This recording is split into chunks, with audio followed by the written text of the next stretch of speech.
SolveYourTech.com, your source for how-to guides and tutorials. Welcome to our video about how to change the text message notification sound on an iPhone in iOS 17. If this guide helps you out, then please consider subscribing and liking this video. If you don't like the sound that plays when you receive a text message notification on your iPhone, then that's a setting that you can adjust. You can do this by opening the Settings app, scrolling down, and selecting Sounds and Haptics.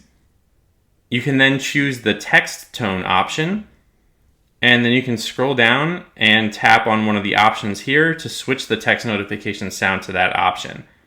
Note that when you tap one of these options, it's going to play that sound briefly, so you can hear what it sounds like, and once you have the sound that you want to use, then you can just go back to the Sounds and Haptics menu, and you'll see that the text tone setting has been updated to the one that you just selected.